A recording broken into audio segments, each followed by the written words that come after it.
प्रधानमंत्री अपना संबोधन, अपने विचार संपूर्ण विश्व को प्रदान करें, ये निवेदन मैं उनके सम्मुख करता हूं।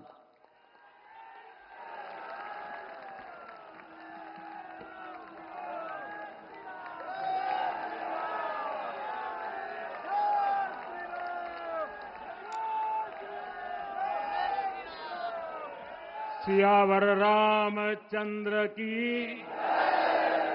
सियावर रामचंद्र की जय सिया राम। उत्तर प्रदेश की राज्यपाल आनंदीबेन पटेल,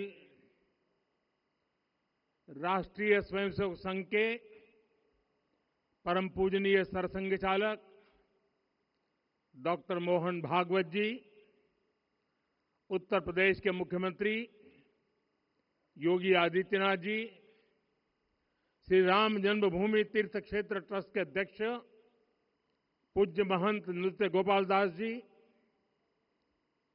पूज्य संत समाज, यहां पधारे सभी भक्तगण, देश और दुनिया से इस ऐतिहासिक पल के साक्षी बन रहे कोटि कोटि राम भक्त, देवी और सज्जनों, आज अयोध्या नगरी भारत की सांस्कृतिक चेतना के एक और उत्कर्ष बिंदु की साक्षी बन रही है। आज संपूर्ण भारत, संपूर्ण विश्व राममय है।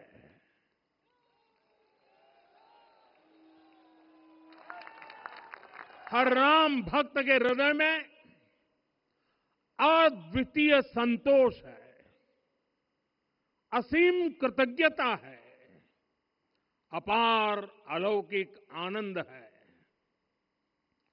सदियों के घाव भर रहे हैं, सदियों की वेदना आज विराम पा रही है। सदियों का संकल्प आज सिद्धि को प्राप्त हो रहा है। आज उस यज्ञ की पूर्णाहुति है जिसकी अग्नि 500 वर्ष तक प्रज्वलित रही। जो यज्ञ एक पल भी आस्था से डिगा नहीं, एक पल भी विश्वास से टूटा नहीं। आज भगवान श्री राम के गर्भगृह की अनंत ऊर्जा, श्री राम परिवार का दिव्य प्रताप इस धर्म ध्वजा के रूप में इस दिव्यतम भव्यतम मंदिर में प्रतिष्ठापित हुआ है। और साथियों, ये धर्म ध्वजा केवल एक ध्वजा नहीं, ये भारतीय सभ्यता के पुनर्जागरण का ध्वज है। इसका भगवा रंग, इस पर रचित सूर्यवंश की ख्याति, वर्णित ओम शब्द और अंकित कोविदार वृक्ष राम राज्य की कीर्ति को प्रतिरूपित करता है। ये ध्वज संकल्प है, ये ध्वज सफलता है, ये ध्वज संघर्ष से सृजन की गाथा है, ये ध्वज सदियों से चले आ रहे स्वप्नों का साकार स्वरूप है। ये ध्वज संतों की साधना और समाज की सहभागिता की सार्थक परिणति है। साथियों, आने वाली सदियों और सहस्त्र शताब्दियों तक ये धर्म ध्वज प्रभु राम के आदर्शों और सिद्धांतों का उद्घोष करेगा। ये धर्म ध्वज आह्वान करेगा, सत्यमेव जयते नानृतम, यानी जीत सत्य की ही होती है, असत्य की नहीं। ये धर्म ध्वज उद्घोष करेगा, सत्यम एक पदम ब्रह्म सत्य धर्म प्रतिष्ठित, अर्थात सत्य ही ब्रह्म का स्वरूप है, सत्य में ही धर्म स्थापित है। ये धर्म ध्वज प्रेरणा बनेगा, प्राण जाए पर वचन न जाहि, अर्थात जो कहा जाए वही किया जाए। ये धर्म ध्वज संदेश देगा, कर्म प्रधान विश्व रची राखा, अर्थात विश्व में कर्म और कर्तव्य की प्रधानता हो। ये धर्म ध्वज कामना करेगा, बैर न विग्रह आस न त्रासा, सुखमय ताही सदा सब आशा, यानी भेदभाव पीड़ा परेशानी से मुक्ति, समाज में शांति और सुख हो।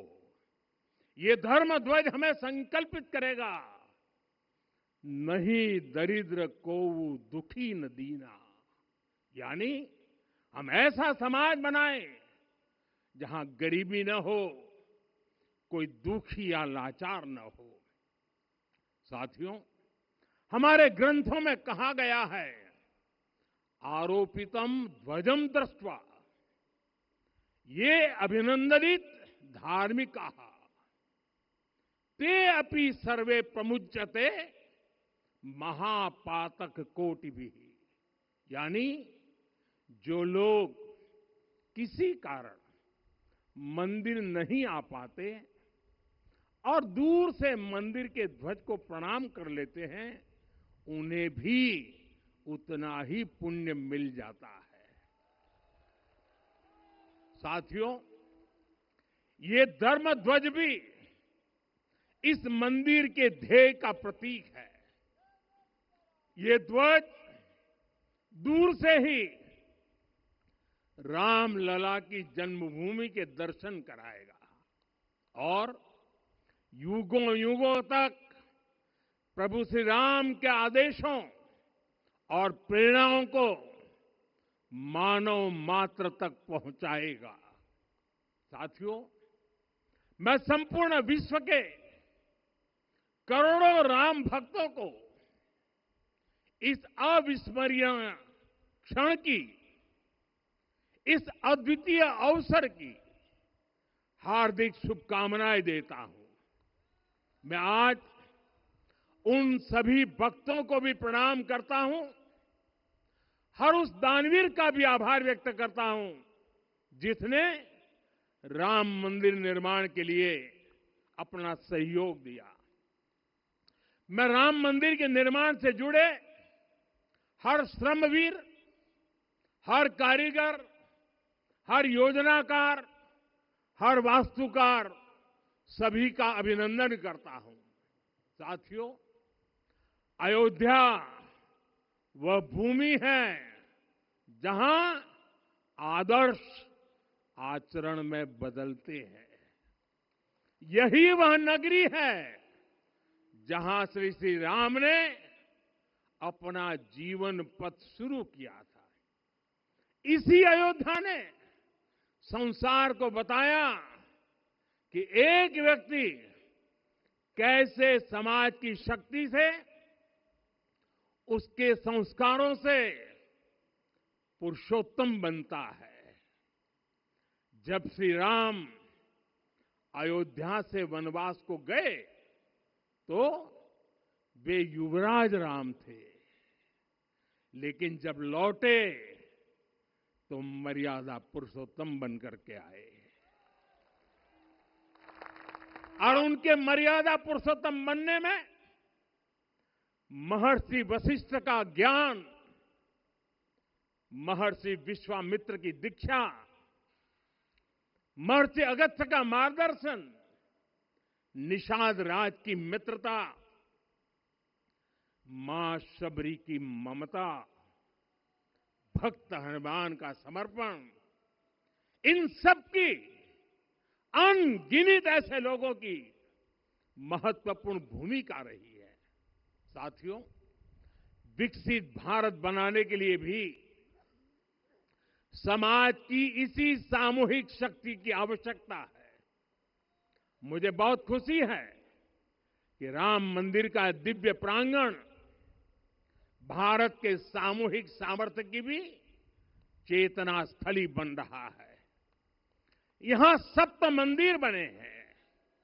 यहां माता शबरी का मंदिर बना है, जो जनजातीय समाज के प्रेम भाव और आतिथ्य परंपरा की प्रतिमूर्ति है।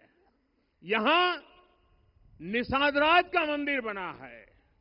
ये उस मित्रता का साक्षी है जो साधन नहीं, साध्य को, उसकी भावना को पूजती है। यहां एक ही स्थान पर माता अहिल्या है, महर्षि वाल्मीकि है, महर्षि वशिष्ठ है, महर्षि विश्वामित्र है, महर्षि अगस्त्य है और संत तुलसीदास है। रामलला के साथ साथ इन सभी ऋषियों के दर्शन भी यहीं पर होते हैं। यहां जटायु जी और गिलहरी की मूर्तियां भी है, जो बड़े संकल्पों की सिद्धि के लिए हर छोटे से छोटे प्रयास के महत्व को दिखाती है। मैं आज हर देशवासी से कहूंगा कि वो जब भी राम मंदिर आए तो सप्त मंदिर के दर्शन भी अवश्य करें। ये मंदिर हमारी आस्था के साथ साथ मित्रता, कर्तव्य और सामाजिक सद्भाव के मूल्यों को भी शक्ति देते हैं।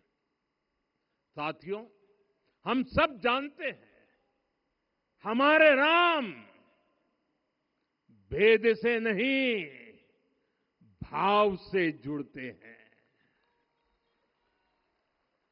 उनके लिए व्यक्ति का कुल नहीं, उसकी भक्ति महत्वपूर्ण है। उन्हें वंश नहीं, मूल्य प्रिय है। उन्हें शक्ति नहीं, सहयोग महान लगता है। आज हम भी उसी भावना से आगे बढ़ रहे हैं। पिछले 11 वर्षों में महिला, दलित, पिछड़े, अति पिछड़े, आदिवासी, वंचित, किसान, श्रमिक, युवा, हर वर्ग को विकास के केंद्र में रखा गया है। जब देश का हर व्यक्ति, हर वर्ग, हर क्षेत्र सशक्त होगा, तब संकल्प की सिद्धि में सबका प्रयास लगेगा। और सबके प्रयास से ही 2047 जब देश आजादी के 100 साल मनाएगा, हमें 2047 तक विकसित भारत का निर्माण करना ही होगा। साथियों, रामलला की प्राण प्रतिष्ठा के ऐतिहासिक अवसर पर मैंने राम से राष्ट्र के संकल्प की चर्चा की थी। मैंने कहा था कि हमें आने वाले 1000 वर्षों के लिए भारत की नींव मजबूत करनी है। हमें याद रखना है, जो सिर्फ वर्तमान का सोचते हैं वो आने वाली पीढ़ियों के साथ अन्याय करते हैं। हमें वर्तमान के साथ साथ भावी पीढ़ियों के बारे में भी सोचना है, क्योंकि हम जब नहीं थे ये देश तब भी था, जब हम नहीं रहेंगे ये देश तब भी रहेगा। हम एक जीवंत समाज है। हमें दूरदृष्टि के साथ ही काम करना होगा। हमें आने वाले दशकों, आने वाली सदियों को ध्यान में रखना ही होगा। और साथियों, इसके लिए भी हमें प्रभु राम से सीखना होगा। हमें उनके व्यक्तित्व को समझना होगा। हमें उनके व्यवहार को आत्मसात करना होगा। हमें याद रखना होगा, राम यानी आदर्श, राम यानी मर्यादा, राम यानी जीवन का सर्वोच्च चरित्र, राम यानी सत्य और पराक्रम का संगम। दिव्य गुणे शक्र समो रामः सत्य पराक्रमः। राम यानी धर्म पथ पर चलने वाला व्यक्तित्व। रामः सत्पुरुषो लोके सत्यः सत्यपरायणः। राम यानी जनता के सुख को सर्वोपरि रखना, प्रजा सुखत्वे चंद्रस्य। राम यानी धर्म और क्षमा का दरिया। वसुधाया क्षमा गुणे है। राम यानी ज्ञान और विवेक की पराकाष्ठा। बुद्ध या बृहस्पति तुल्य। राम यानी कोमलता में दृढ़ता। मृदु पूर्वज भाषते। राम यानी कृतज्ञता का सर्वोच्च उदाहरण। कदाचन नोपकारेण कृति नैकेन तुष्यति।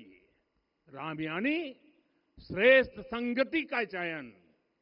शीला वृद्धे ज्ञान वृद्धे वयोवृद्धे च सज्जनै। राम यानी विनम्रता में महाबल। वीर्यवान च वीर्येण महता स्वेन विस्मितः। राम यानी सत्य का अडिग संकल्प। न च अनुत्र कथो विद्वान। राम यानी जागरूक, अनुशासित और निष्कपट मन। निस्तिंद्र अपम्रत च स्वदोष परदोषवित। साथियों, राम सिर्फ एक व्यक्ति नहीं, राम एक मूल्य है, एक मर्यादा है, एक दिशा है।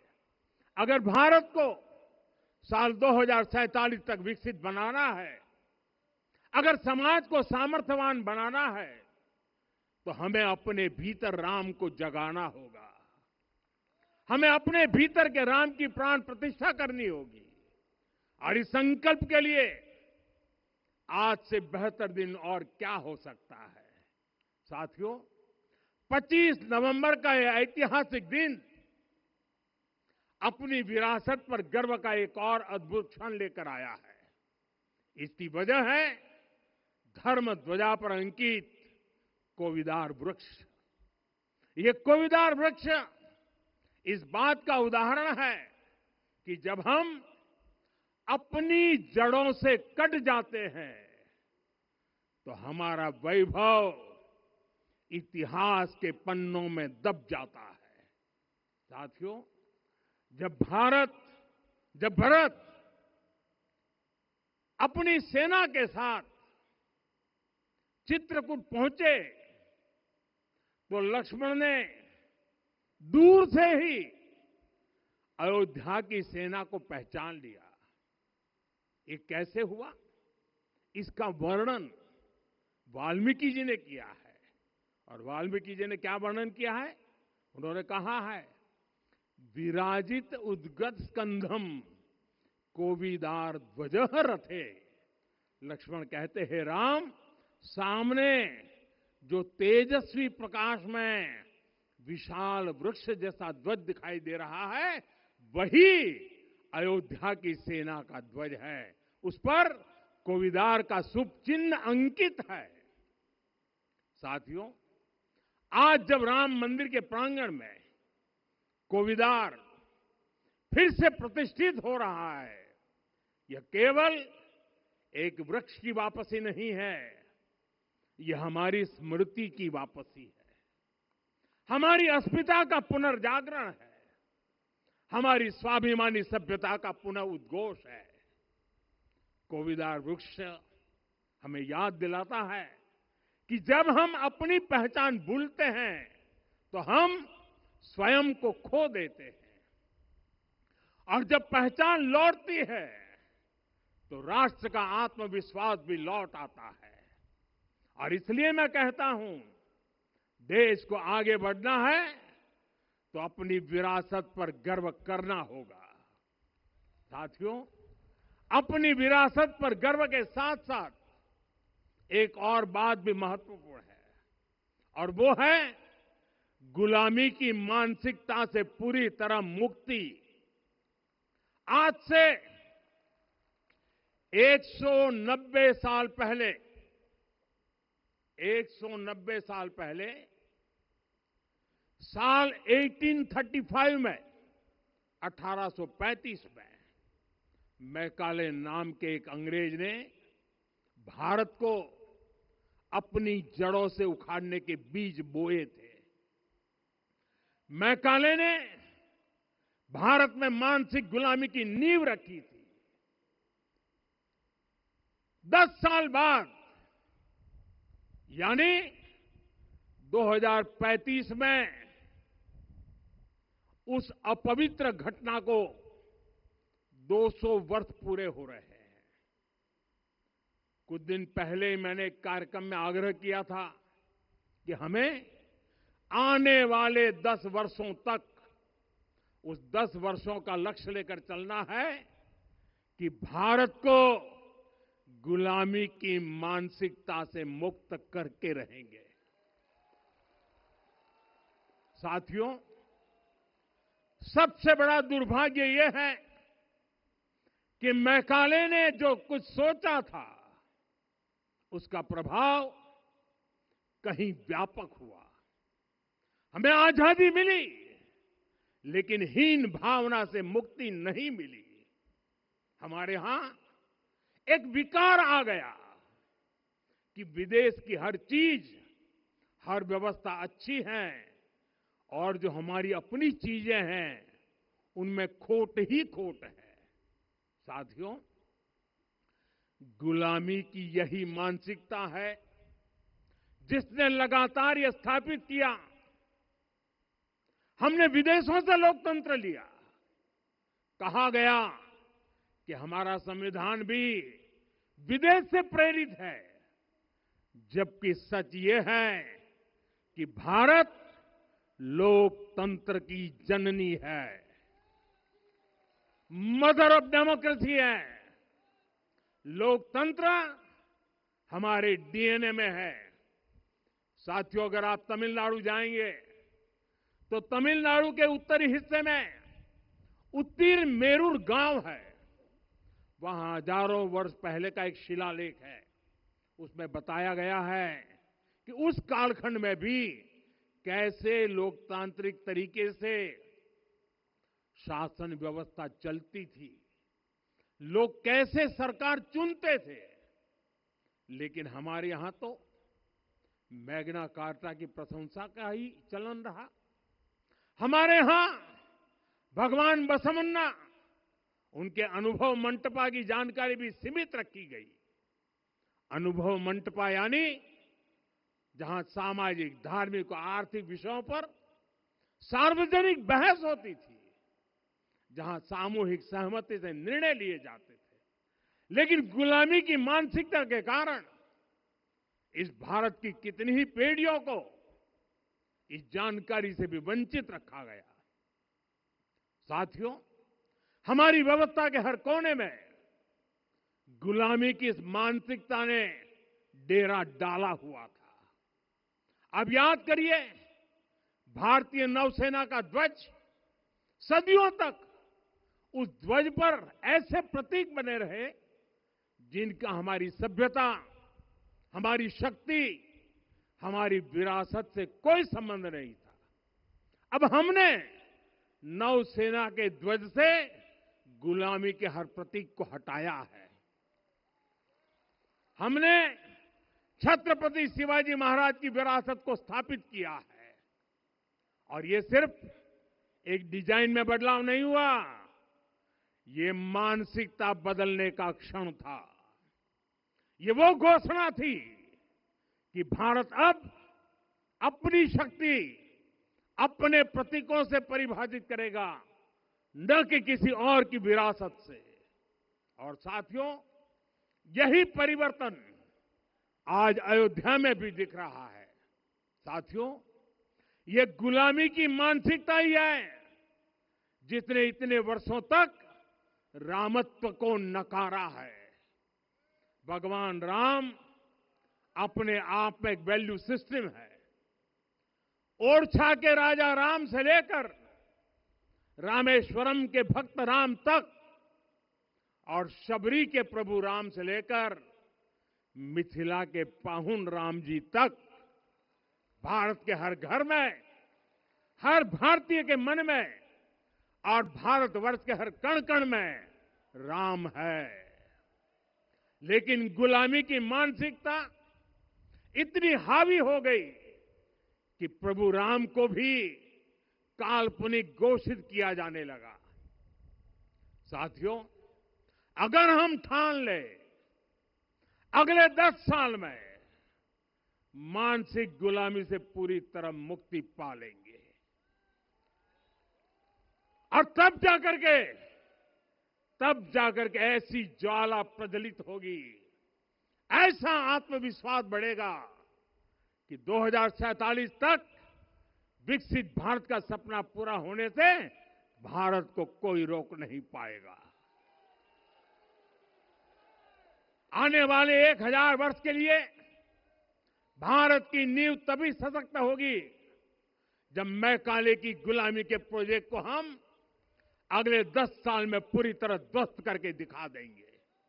साथियों, अयोध्या धाम में रामलला का मंदिर परिसर भव्य से भव्यतम हो रहा है और साथ ही अयोध्या को संवारने का काम लगातार जारी है। आज अयोध्या फिर से वह नगरी बन रही है जो दुनिया के लिए उदाहरण बनेगी। त्रेता युग की अयोध्या ने मानवता को नीति दी। 21वीं सदी की अयोध्या मानवता को विकास का नया मॉडल दे रही है। तब अयोध्या मर्यादा का केंद्र थी, अब अयोध्या विकसित भारत का मेरुदंड बनकर उभर रही है। साथियों, भविष्य की अयोध्या में पौराणिकता और नूतनता का संगम होगा। सरयू जी की अमृत धारा और विकास की धारा एक साथ बहेगी। यहां आध्यात्म और आर्टिफिशियल इंटेलिजेंस दोनों का तालमेल दिखेगा। राम पथ, भक्ति पथ और जन्मभूमि पथ से नई अयोध्या के दर्शन होते हैं। अयोध्या में भव्य एयरपोर्ट है। अयोध्या में आज शानदार रेलवे स्टेशन है। वंदे भारत और अमृत भारत एक्सप्रेस जैसी ट्रेनें अयोध्या को बाकी देश से जोड़ रही हैं। अयोध्या वासियों को सुविधाएं मिले, उनके जीवन में समृद्धि आए, इसके लिए निरंतर काम चल रहा है। साथियों, जब से प्राण प्रतिष्ठा हुई है तब से लेकर आज तक करीब करीब 45 करोड़ श्रद्धालु यहां दर्शन के लिए आ चुके हैं। ये वो पवित्र भूमि है जहां 45 करोड़ लोगों के चरण रज पड़े हैं और इससे अयोध्या और आसपास के लोगों की आय में आर्थिक परिवर्तन आया है, वृद्धि हुई है। कभी अयोध्या विकास के पैमानों में बहुत पीछे थी, आज अयोध्या नगरी यूपी के अग्रणी शहरों में से एक बन रही है। साथियों, 21वीं सदी का आने वाला समय बहुत महत्वपूर्ण है। आजादी के बाद के 70 साल में भारत विश्व की 11वीं सबसे बड़ी अर्थव्यवस्था बना। 70 साल में 11वीं। लेकिन पिछले 11 साल में ही भारत विश्व की 5वीं सबसे बड़ी अर्थव्यवस्था बन चुका है। और वो दिन दूर नहीं जब भारत विश्व की 3री सबसे बड़ी अर्थव्यवस्था भी बन जाएगा। आने वाला समय नए अवसरों का है, नई संभावनाओं का है। और इस अहम कालखंड में भी भगवान राम के विचार ही हमारी प्रेरणा बनेंगे।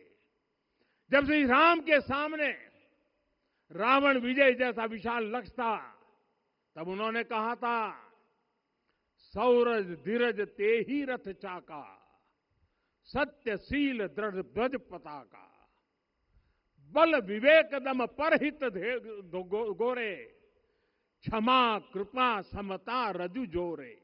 यानी रावण पर विजय पाने के लिए जो रथ चाहिए, शौर्य और धैर्य उसके पहिए हैं, उसकी ध्वजा सत्य और अच्छे आचरण की है, बल विवेक संयम और परोपकार इस रथ के घोड़े हैं, लगाम के रूप में क्षमा दया और समता है जो रथ को सही दिशा में रखते हैं। साथियों, विकसित भारत की यात्रा को गति देने के लिए ऐसा ही रथ चाहिए, ऐसा रथ जिसके पहिए शौर्य और धैर्य हो, यानी चुनौतियों से टकराने का साहस भी हो और परिणाम आने तक दृढ़ता से डटे रहने का धैर्य भी हो। ऐसा रथ जिसकी ध्वजा सत्य और सर्वोच्च आचरण हो, यानी नीति नियत और नैतिकता से समझौता कभी न हो। ऐसा रथ जिसके घोड़े बल विवेक संयम और परोपकार हो, यानी शक्ति भी हो बुद्धि भी हो अनुशासन भी हो और दूसरों के हित का भाव भी हो। ऐसा रथ जिसकी लगाम क्षमा करुणा और संभाव हो, यानी जहां सफलता का अहंकार नहीं और असफलता में भी दूसरों के प्रति सम्मान बना रहे। और इसलिए मैं आदरपूर्वक कहता हूं, ये पल कंधे से कंधा मिलाने का है, ये पल गति बढ़ाने का है। हमें वो भारत बनाना है जो राम राज्य से प्रेरित हो, और ये तभी संभव है जब स्वयं हित से पहले देश हित होगा, जब राष्ट्र हित सर्वोपरि रहेगा। एक बार फिर आप सभी को बहुत बहुत शुभकामनाएं देता हूं। जय सिया राम, जय सिया राम, जय सिया राम। माननीय प्रधानमंत्री जी, सरसंघ चालक जी अब यहां से विदा लेंगे। आप सब बंधु खड़े होकर उनके आगमन पर अपनी कृतज्ञता व्यक्त कर सकते हैं।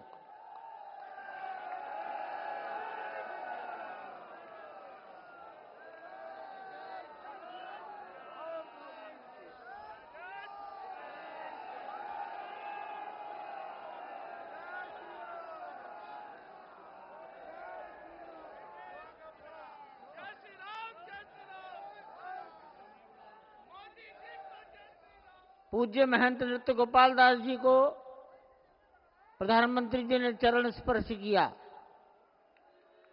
वो मंच से नीचे उतर रहे हैं, उत्तर की दिशा पर आएंगे। इस मंदिर के निर्माण में वर्ष 1949 में